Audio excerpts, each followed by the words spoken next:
Messieurs, bonsoir. Voilà pour quelques-uns des titres de notre confrère France Guyane en ce début du mois de septembre 1977. Et oui, cela fait maintenant 25 ans. C'était le 4 septembre que les premiers réfugiés en provenance du sud-est asiatique, en provenance du Laos, arrivaient dans notre département, les Hmong. Il ne s'agit pas ce soir de rappeler les débats qui ont agité la classe politique pour ou contre leur venue. Dans un magazine réalisé 10 ans après leur implantation, chacun saluait le travail réalisé et leur indiscutable contribution à l'essor de l'agriculture guyanaise. À l'occasion de leur nouvel an, qui chaque année donne lieu à une fête au village, vous vous êtes certainement rendu à Cacao ou à Javoué. Mais avez-vous une idée ou en mémoire pour certains ce que représentait, ce qu'était le bourg de Cacao il y a 25 ans? Avec Émile Théolade, Yves Rambaud et moi-même, nous étions rendus dans une immense clairière sur laquelle avaient été implantées des tentes par l'armée, tentes qui leur servaient d'abri dans les premiers jours. 6 mois après, en mars 1978, Alain Richer, journaliste reporter d'images, et moi-même, nous rendions à nouveau à Cacao. Nous avions alors été surpris par le travail accompli, surpris de voir à quelle vitesse ils avançaient dans la construction de leur village, sans oublier pour autant d'apprendre les rudiments du français pour mieux s'intégrer au sein de la population guyanaise. C'est ce reportage intitulé « Cacao, 6 mois après » que je vous propose de redécouvrir ce soir. En pleine forêt vierge guyanaise, entourée de millions d'hectares d'arbres aux essences variées, une clairière bordée par une rivière que l'on appelle la Comté. C'est là, sur cette terre mise en valeur au XVIIIe siècle par le comte d'Eugène, puis par des jésuites, sur cette terre abandonnée depuis et isolée au milieu d'un océan de verdure, qu'il a été décidé d'installer quelques 80 familles Hmong, 500 hommes, femmes et enfants qui ont fui leur pays. Au début du mois de septembre, à l'aéroport de Rochambeau, débarquent les 45 premiers Hmong. Ils ont quitté 36 heures plus tôt l'aéroport de Bangkok pour la Guyane, via Roissy et Orly. Quelques hommes, quelques femmes, beaucoup d'enfants en bas âge, les yeux gonflés de fatigue. Pour accompagner ce groupe dans ses premiers pas, 2 hommes d'église, le père Brix et le père Charrier, qui ont vécu 30 ans en Extrême-Orient. 6 mois après, où en sont-ils?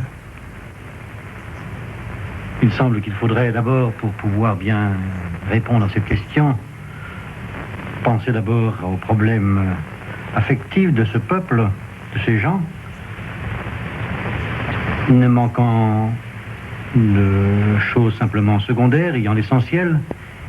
Ils pensent beaucoup à ceux qu'ils ont laissés. Ils sont 500, mais ils pensent qu'ils ont encore des frères, des sœurs, des oncles, des tantes, des parents, des alliés qui sont restés en Thaïlande et qui n'ont pas beaucoup d'espoir de trouver un pays qui les accueillera aussi bien qu'ils ont été accueillis en Guyane.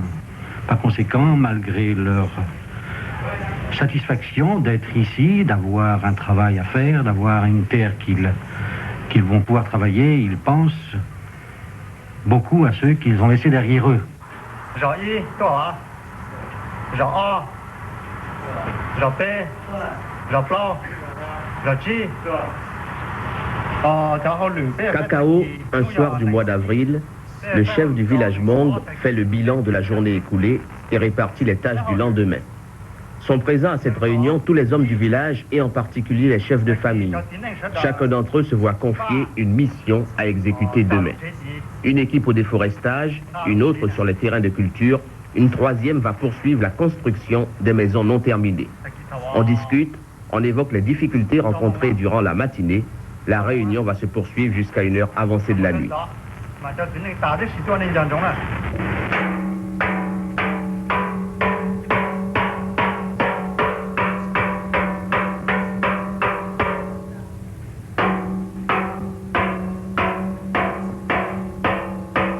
6h30, la cloche du village appelle tous les hommes et les femmes à se rassembler avant le départ au travail.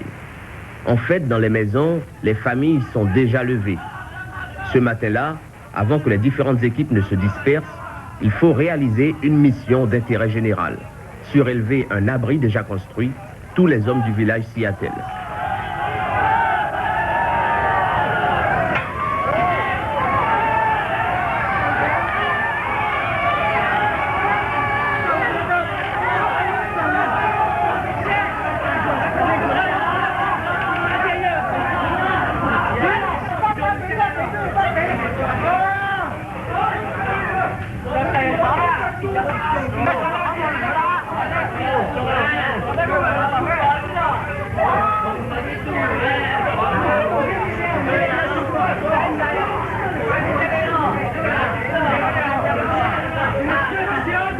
C'est le départ sur les différents chantiers.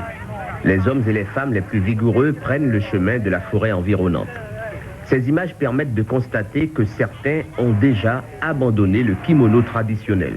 Le pantalon, la jupe et le corsage sont maintenant portés fréquemment. Leur travail poursuit le déforestage entamé depuis leur arrivée ici. Les femmes s'en prennent aux arbustes, laissant aux hommes le gros de l'ouvrage. Leur avance dépend des conditions météorologiques. Pendant la saison des pluies, elle est considérablement ralentie. Mais en saison sèche, avec les faibles moyens dont ils disposent, un groupe d'une trentaine d'hommes parvient à défricher 1 hectare.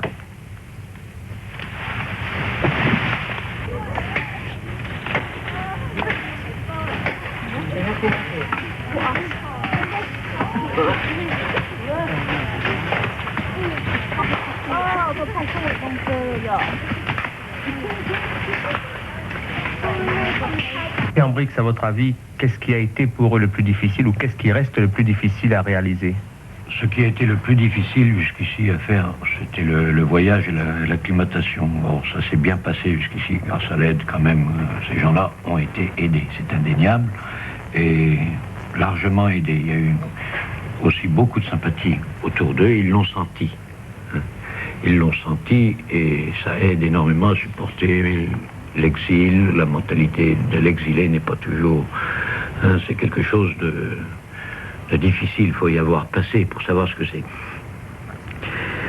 Le plus dur est passé de ce point de vue-là, de l'adaptation au pays. Ils retrouvent des conditions climatologiques identiques à celles qu'ils connaissaient là-bas, avec quelques variantes. Le plus dur qui reste à faire, c'est quand même l'avenir, parce qu'ils savent qu'ils vont être en autosubsistance bientôt, et qu'il faut se préparer à cela. Autrement dit, il faut attaquer la forêt, la grande forêt qui est là, tout autour d'eux. Il faut l'attaquer pour lui donner son travail et qu'elle rende en nourriture et en possibilité de vie pour l'avenir. Et puis, c'est pas seulement une expérience pour quelques mois, ce n'est pas une expérience, c'est une réalité. Il faut réussir l'opération. Ils sont acculés à la réussite. C'est ça le difficile.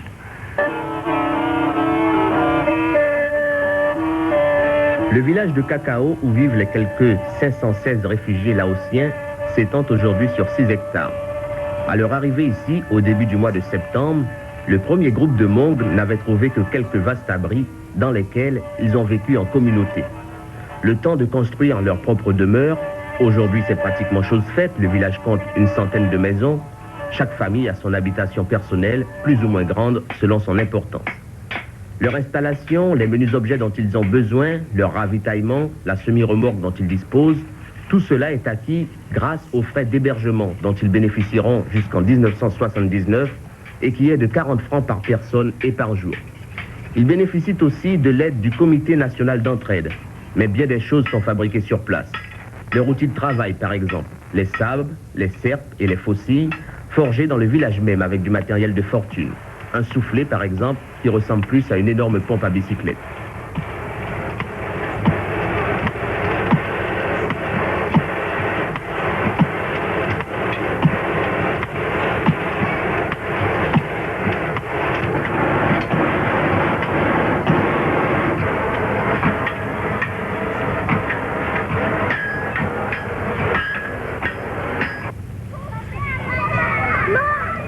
Sur le plan agricole, ils procèdent actuellement sur une quinzaine d'hectares à des essais de maraîchage. Le riz, ils pensent réaliser la première récolte dans peu de temps. Leur but, pouvoir ensemencer 500 hectares en riz, maïs et manioc.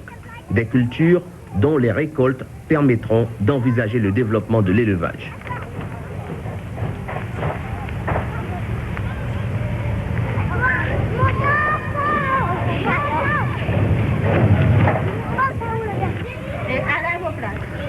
Enfin, pour réussir leur adaptation, reste un handicap à surmonter, celui de la langue du pays où ils vivent, car il faut penser à l'avenir et aux contacts éventuels avec les Guyanais.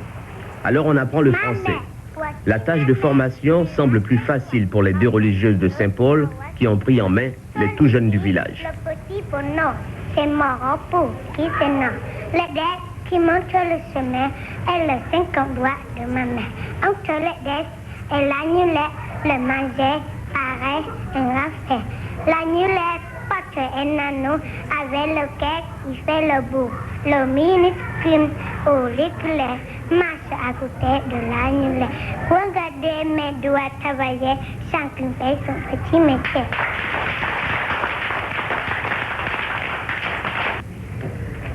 Les adultes et les adolescents, eux, sont formés par des moniteurs recrutés par le Comité national d'entraide. Pas de méthode particulière, mais les progrès sont satisfaisants. 5 crayons, 2 tailles crayons, 2 boîtes, une montre et 2 livres. Non, oui. Signe sur la table. Sur la table, il y a 2 livres, 4 stylos à billes, 5 crayons, 2 tailles crayons, 2 boîtes et une montre. Ces gens-là n'ont pas une culture générale approfondie. Ils savent qu'ils ont traversé la mer, ils ont traversé 2 continents, et qu'ils sont arrivés ici. Ils vivent, ils voient les choses concrètement, ce qu'ils voient autour d'eux, la faune, la flore, et les gens bien sûr, mais ils n'arrivent pas quand même à se situer à fond. L'Amérique du Sud, pour eux, c'est un mot. L'Amérique du Sud, pour eux, c'est cacao.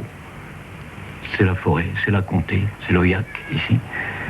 C'est la crique cacao, c'est la montagne cacao.